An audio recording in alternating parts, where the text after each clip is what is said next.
Standardized so employers would know what to expect, and it would reduce turnover. I would be treated more as a professional that I know I am. Therefore, I ask all of the state representatives and senators to please consider passing the legislation that would establish a board of direct care professionals, and to make families more at ease knowing that the people who are taking care of their loved ones are true professionals and that they will always receive the best care. Thank you for your time. Matthew Clevenger. Thank you, Matthew and Arlinda. John Rosmann is up and Kelly Meyer is on deck.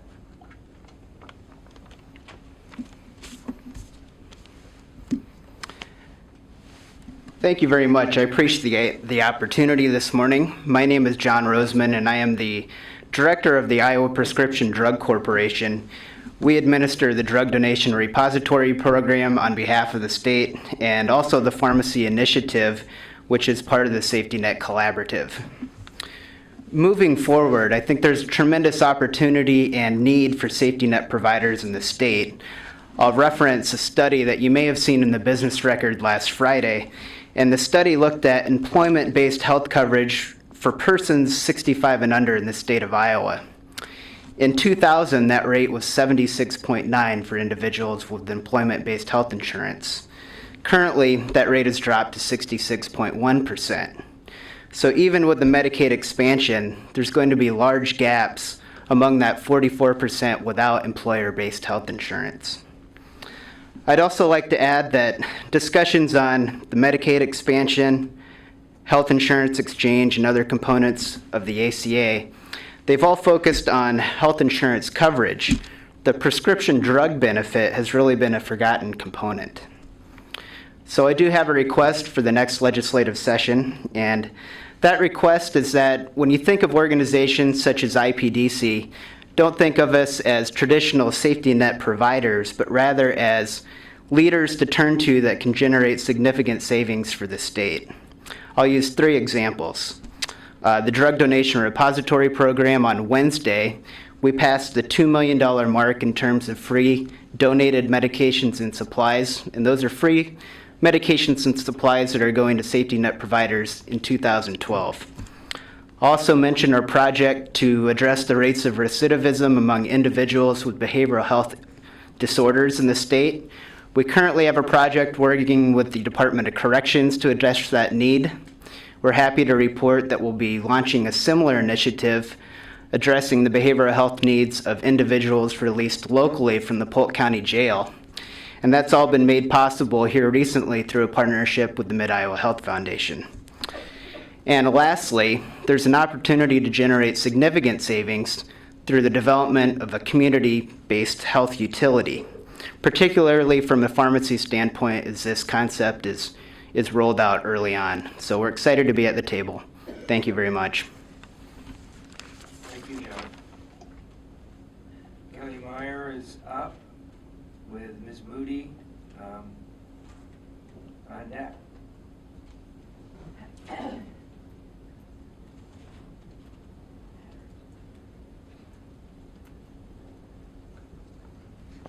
Good morning, everyone. I'm Kelly Myers from the Iowa Healthcare Association, the Iowa Center for Assisted Living, and thank you for holding this important forum and letting me have a few words. It's really yet to be determined how Medicaid expansion will impact the nursing facility clients that we and nursing facilities take care of, as many of them are already over 65 and meet that aged requirement for Medicare and Medicaid. With that being said, I'm going to expound a little bit on what others have said with concerns about Medicaid and Medicare rates and how those continue to be very low in Iowa. And nursing facilities have continued to experience cuts in Medicaid and Medicare, in Medicare. And on average, the rate for Medicaid in Iowa is $151.50 for nursing facility providers versus $176 nationally. So we continue to struggle with that. The ACA continues to keep us very busy at Iowa Healthcare. I believe there's over 60 provisions that impact nursing facilities. And we do have some concerns with some of its provisions surrounding the individual mandate. Long-term care providers simply cannot absorb costs of unfunded health insurance. Most employers who provide Medicaid or otherwise government-subsidized services to Iowans in need receive much of their revenue from the state medical assistance program. With these rates at varying amounts of state and federal funds to pay for employee wages and benefits, including health insurance for their employees. And despite many efforts by nursing facilities to offer some form of health insurance or to even pay a portion of insurance, many workers do remain uninsured, underinsured, or enrolled in Iowa's medical assistance program, which means their employers will be at risk for paying for the new health insurance mandate in form of penalties. How these businesses, many small businesses throughout the state of Iowa, will absorb these penalties or their costs in the face of high insurance premiums is a concern. And we do have some considerations that we'd like to set forth about possible options for addressing that particular issue. One might be including a medical assistance rate pass-through to cover health insurance costs, or include a mechanism for medical assistance rate pass-through for employer penalties. This mechanism would likely result in some less expensive overall for the state, as only those employees who qualify for the tax credit would be counted against the penalty. Or 3, build a mechanism into the state's health insurance exchange for additional health insurance subsidies for employees of medical assistance providers like nursing facilities. We look forward to working with you all at this upcoming next legislative session. Our priorities will include this year nursing facility rebase. 2013 is a nursing facility rebase year. We continue to struggle with eligibility and getting our folks approved for Medicaid. Our families and facilities continue to struggle with that process, and we'd like to see efficiencies made in that process. And we also will continue to work on the efficiencies of the criminal background check process so that we can get workers approved to work in our buildings sooner. Thank you. Thank you, Kelly. Ms. Moody, followed by Jeanette Bauer. Good morning. My name's Jeanine Moody, and that's my father's challenge with spelling, and that's why it's difficult to pronounce, Senator. That's all right. It's my privilege to speak to you today on behalf of the Iowa Public Health Association, whose mission is to be the voice for public health in Iowa through advocacy, partnerships, and membership services. Public health is what we as a society collectively do to assure conditions in which people can be healthy, and public health matters to every Iowan every day. From the moment you turned on the tap this morning to brush your teeth with fluoridated water, to the lunch you might eat at a smoke-free and hopefully recently inspected restaurant this afternoon, to buckling your child into a car seat after school, public health touches every Iowan every day. The members of IPHA determined their 2013 legislative priorities to be 1, support essential public health services, 2, reduce obesity to stem a public health crisis, 3, promote access to oral health. Like so many organizations and partners present in the room this morning, IPHA is committed to leveraging the public health opportunities health reform provides. Does IPHA support Medicaid expansion? Absolutely. Does IPHA advocate for the creation of a health benefits exchange which values Iowans as consumers and improves access to healthcare services for all Iowans? Absolutely. However, access to health insurance does not necessarily equate to access to health care. And access to health care does not necessarily equate to access to health. Still, we know that public health potentially looks very different when a substantial portion of Iowans have a health insurance card. The implementation of the Affordable Care Act has the potential to transform Iowa's public health system. In 2009, the Iowa legislature passed the Iowa Public Health Modernization Act, and just last month, the Iowa State Board of Health adopted recommended public health standards which take effect January 1st. Now Iowa is presented with additional opportunities through the ACA to transform its public health system in 3 overarching ways. Number 1, expansion of health insurance coverage will result in adjustments to the clinical services presently provided by governmental public health agencies. Such services such as routine childhood immunizations may transfer to the private sector. That's okay. Other more specialized services, like those for tuberculosis or sexually transmissible diseases, may remain in public health and may be even more broadly offered to the range of private health systems because of the expertise and efficiency with which public health can do this work. Number two, the ACA presents opportunities to integrate population health principles in new delivery system models, such as accountable care organizations, integrated health systems, and medical homes. Public health has unique expertise in community health assessment and can be a strong partner to hospitals to better define and utilize their community benefit efforts. And number three, public health offers services that enhance access to and quality care for underserved populations that should be expanded to the broader population. These include home visiting, maternal and child health, and healthcare linkage and support services.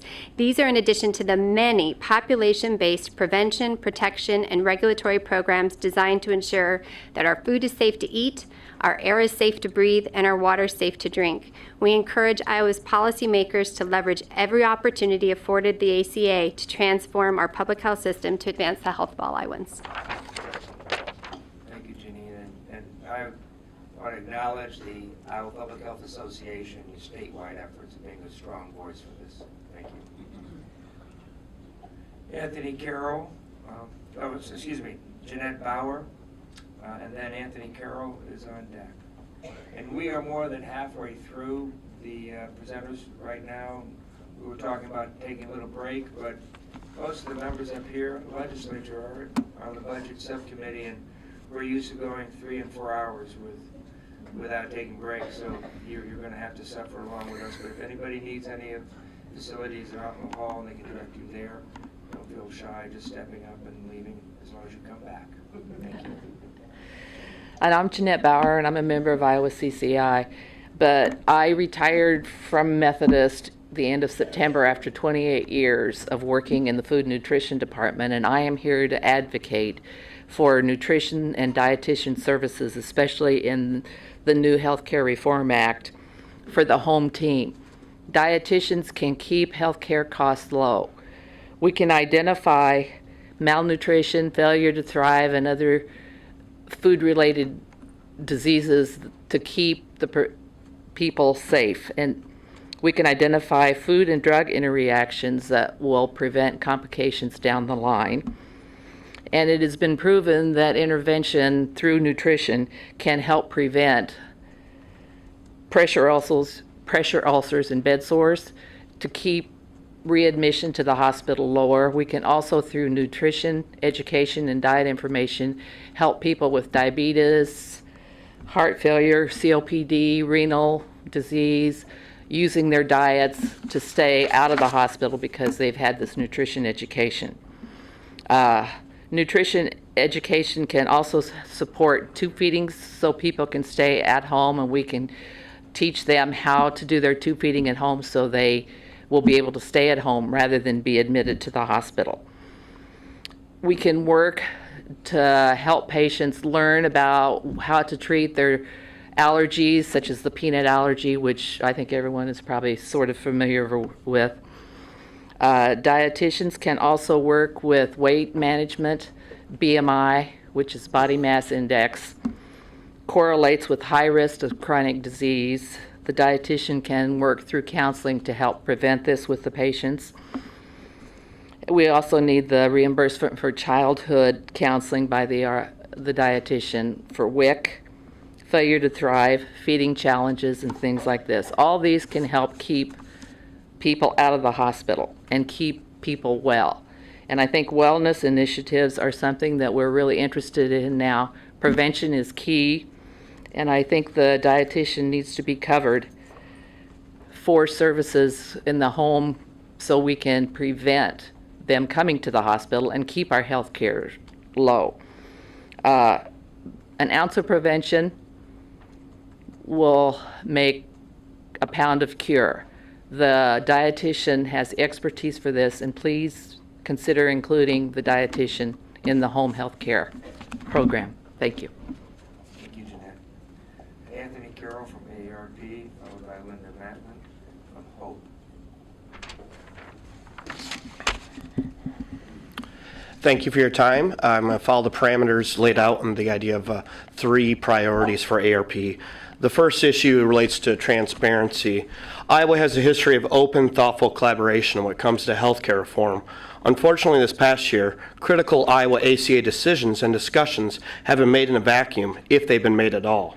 Discussions like today are critical, not just for the opportunity for Iowans to be heard, but more importantly, so we can listen to what other Iowa stakeholders' thoughts on important ACA implementation decisions. We hope this meeting is merely the beginning of a renewed commitment by Iowa to transparency, and we thank you for having it.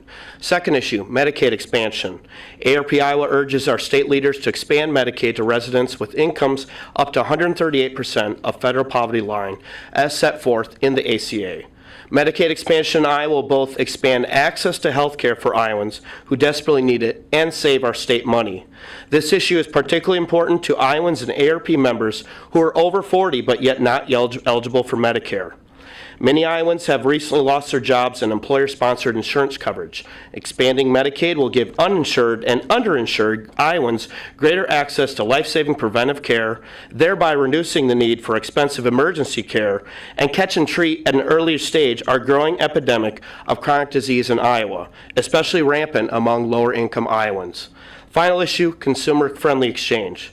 AARP has long stated our wishes for the most consumer-friendly exchange, whether that be a state-run, federally run, or, per the governor's announcement today, what seems to be Iowa's current path, a partnership. But under a partnership, to be sure, Iowa still faces many choices. AARP was proud to work on and sign the document handed to you on shared principles for a successful Iowa exchange, signed by 30 Iowa stakeholder groups. This document highlights our top wishes. Noteworthy among them is first a commitment to transparency, and second a perspective on setting up a governance structure that best serves the Iowans our exchange is meant to serve, our Iowa consumers. Finally, AARP continues to have deep concerns about the problematic language Iowa codified this year, which restricts prospective navigators of an Iowa exchange to effectively be only agents and brokers. It was talked about the idea of exchange being online, but according to Iowa Medicaid Enterprise 2012 newsletter, only 31% of the Medicaid recipients surveyed had access to the internet. This is but one example of the need to have an effective navigator program who can reach out to Iowans who will utilize an exchange. Yet disappointingly, without any language establishing exchange in Iowa, Iowa's current law places huge burdens on potential ship-like navigators who could offer unbiased, uncompensated advice and outreach to exchange participants, while simultaneously placing unreasonable burdens on Iowa's insurance agents to become the group to provide adequate outreach to low-income adults without further training on how to do so. We hope our state leaders will revisit this problematic language, and thank you for your time. Thank you, Anthony. Next up is Linda.